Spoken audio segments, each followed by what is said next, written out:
Manchester United have just finished another pre-season game, and the final score against Leeds was 1-1 before United won the shootout. But honestly, the result isn't why I'm interested, because something much bigger has been happening throughout this entire pre-season. Manchester United are starting to play football that feels completely different, and as a football fan, there is one sentence that keeps coming to mind: we're not used to this.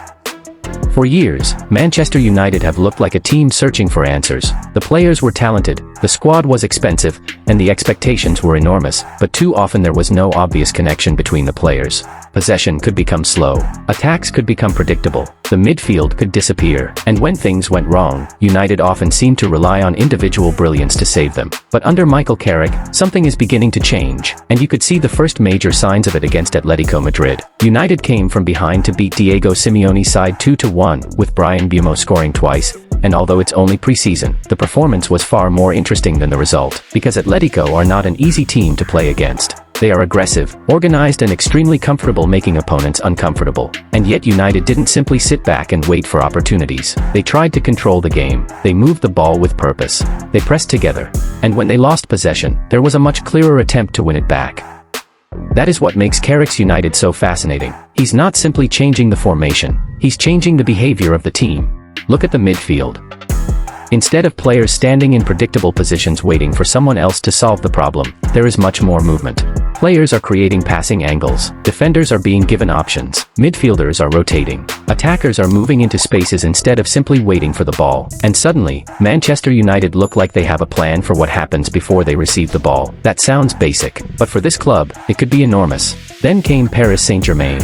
And this was another important test. United faced the European champions and again showed that they were willing to play rather than simply survive. PSG took the lead, but Bryan Mbeumo equalized and United finished with a 1-1 draw, with Carrick expressing encouragement about the team's development. Again, the result wasn't everything, the pattern was. Against Atlético, United showed they could compete physically and tactically. Against PSG, they showed they could stay in the game against elite opposition. And now, against Leeds, we saw another piece of the puzzle. United took the lead through Joshua Zirkzee, Leeds equalized through Brendan Aronson, and the match eventually went to penalties, where United won 6-5. But this is where we need to be careful. This doesn't mean Manchester United have suddenly become a finished team.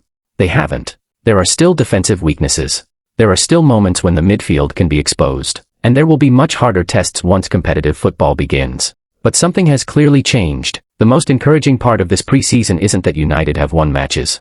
It's how they are trying to win them. Even their first friendly, a 1-0 defeat against Wrexham, doesn't fit neatly into the old narrative because the result tells us almost nothing about the development of the team. Then United responded with a 5-0 victory over Rosenborg, but once again, forget the score. Watch the movement. Watch the positioning. Watch how quickly players offer themselves after the ball moves. Watch what happens when possession is lost. That's where Carrick's influence becomes visible, and perhaps the biggest difference is that United aren't trying to become another club. Carrick isn't trying to turn them into Manchester City. He isn't trying to copy Arsenal. He's building something based around control, movement, and collective responsibility. And that's especially interesting considering Carrick's own identity as a player. He was never the midfielder who needed to dominate the highlights. His greatest strength was understanding space and controlling the rhythm of a match. Now, we're beginning to see those principles appear in his Manchester United team. The players are being asked to understand the game rather than simply follow instructions.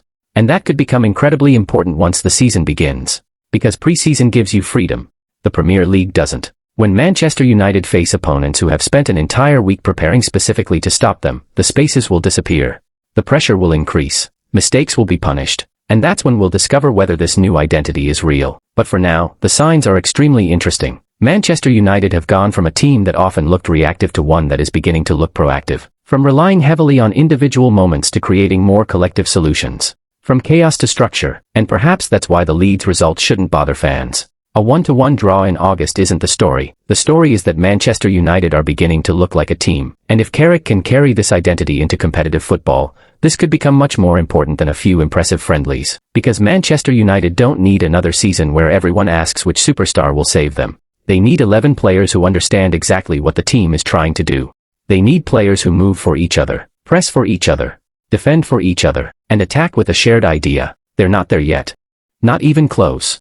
But after everything Manchester United have been through, watching them build towards something coherent feels strangely unfamiliar. Maybe that's why this preseason feels different. Maybe the biggest change isn't that Manchester United are winning more games. Maybe it's that, for For the first time in a long time, you can actually see what they're trying to become, and honestly, we're not used to this. Thanks for watching and I will see you in the next one.